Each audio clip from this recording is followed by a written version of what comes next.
Assalamualaikum warahmatullahi wabarakatuh. Perkenalkan, saya Berliana Zulfitri, NIM 20233011. Saya dari Prodi D3 Manajemen Pajak. Baiklah, di video kali ini saya akan mempresentasikan tugas resume minggu 6 mata kuliah komunikasi perpajakan, yaitu keterampilan komunikasi perpajakan di era digital. Yang pertama, saya akan menjelaskan tentang pengertian keterampilan komunikasi.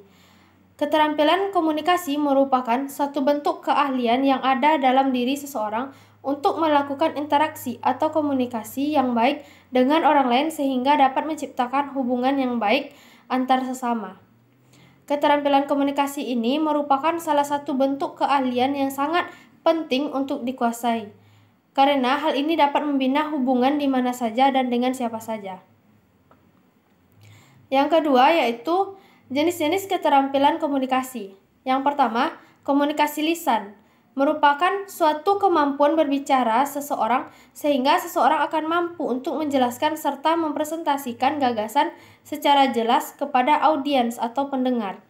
Kemampuan ini dapat mencakup keahlian menyesuaikan cara berbicara kepada komunikasi yang berbeda, menggunakan pendekatan dan gaya yang sesuai, serta dapat memahami pentingnya isyarat dalam komunikasi. Yang kedua yaitu komunikasi tulisan. Merupakan suatu bentuk kemampuan seseorang menulis secara efektif untuk beragam pembaca dan tujuan. Kemampuan ini dapat mencakup kemampuan untuk menulis dengan gaya atau pendekatan yang berbeda. Yang ketiga yaitu komunikasi nonverbal.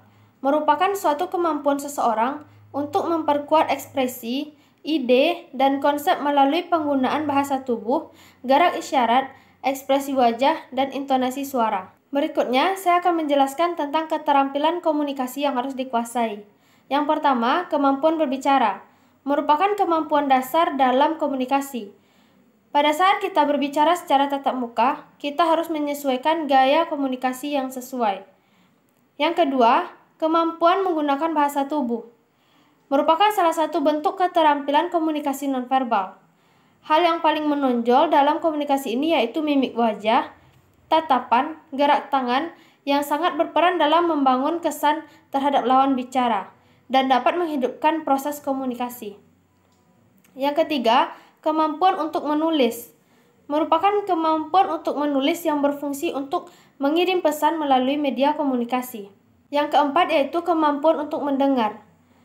Mendengar pada proses komunikasi harus menerapkan etika dan kesopanan dan harus memberikan tanggapan yang sesuai sehingga proses komunikasi tersebut berjalan dengan seimbang.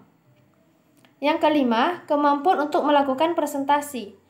Dalam komunikasi, presentasi merupakan hal yang paling penting, salah satunya mempresentasikan suatu proyek kepada klien. Berikutnya, saya akan menjelaskan tentang keterampilan komunikasi yang harus dipahami. Yang pertama, menunjukkan rasa empati. Yang kedua, membantu untuk menyelesaikan konflik. Yang ketiga, belajar untuk mengajukan pertanyaan yang bagus. Yang keempat, dapat melakukan negosiasi secara efektif. Yang kelima, mendengarkan secara proaktif.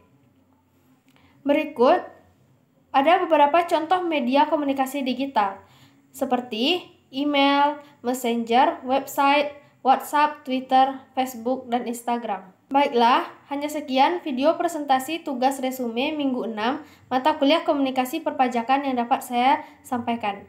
Salah dan janggal saya mohon maaf, dan saya sudahi dengan wabillahi taufiq wal hidayah. Assalamualaikum warahmatullahi wabarakatuh.